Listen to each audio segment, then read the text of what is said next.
Sebetulnya saya sendiri tidak pernah sepaham atau setuju dengan satu metode penginjilan yang memberitakan Injil kepada orang-orang pihak sebelah, lalu kemudian setelah mereka bertobat, mereka tetap disuruh tinggal dalam agama lamanya, karena kalau dia keluar dari sana dan menyatakan diri sebagai Kristen, akan terjadi ribut dan lain sebagainya. Nah, sehingga orang itu tetap beribadah di tempat ibadah lamanya, dengan doa-doa lamanya, tapi katanya berdoa kepada Yesus, begitu ya. Mengapa saya tidak setuju, saudara? Karena ini sebetulnya melanggar satu prinsip Alkitab. Yang banyak orang tidak baca, saya kira ya. Tuhan Yesus jelas sekali berkata, barang siapa menyangkal aku di hadapan manusia, akan kusangkal di hadapan Bapa. Jadi Tuhan Yesus di sini menuntut pengakuan di depan publik bahwa kamu itu pengikut saya. Ini penting, saudara. Maka tidak boleh kita baptis diam-diam orang, kan? Pak, ada orang, saya bertobat terima Yesus, tapi datang ke rumah saya diam-diam, saya tidak mau ke gereja, baptis saya diam-diam, dan tidak boleh kasih tahu orang. Sebentar, saudara ya. Sebentar, saudara, ada sedikit gangguan.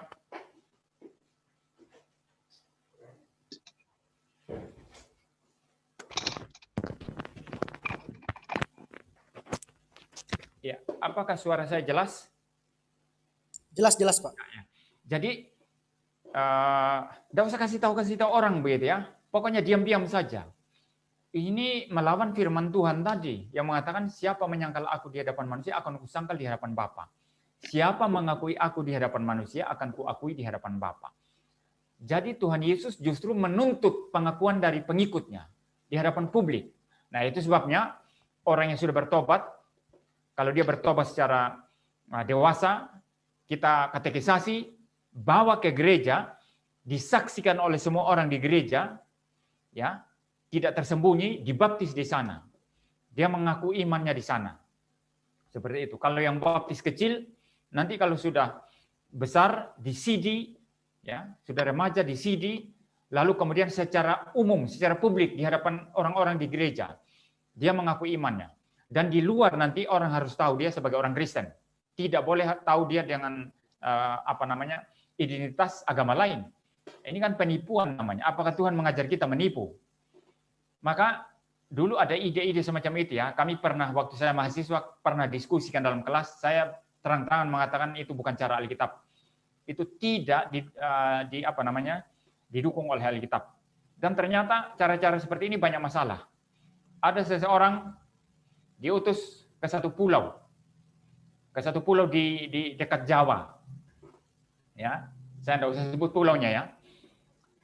Nah, diutus ke sana, kemudian dia mulai PI diam-diam di sana, tapi dengan cara sembunyi-sembunyi, juga dengan cara menjalin hubungan dengan usaha-usaha ya, sedikit bisnis ya, dengan penduduk sekitar.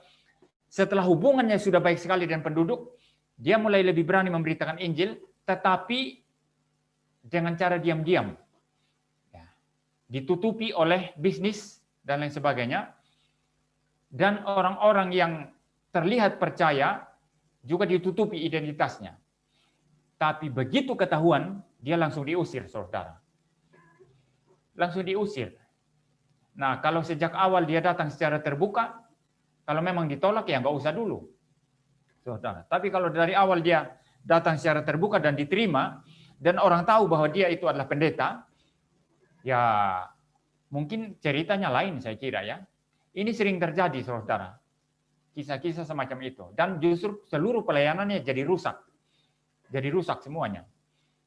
Nah, kalau saya tidak pernah melakukan hal seperti itu. Mending saya memberitakan Injil secara terbuka, dan orang-orang yang bertobat nanti ya bertobat secara terbuka. Ya, seperti itu. Ya. Saya kira itu jawaban saya ya.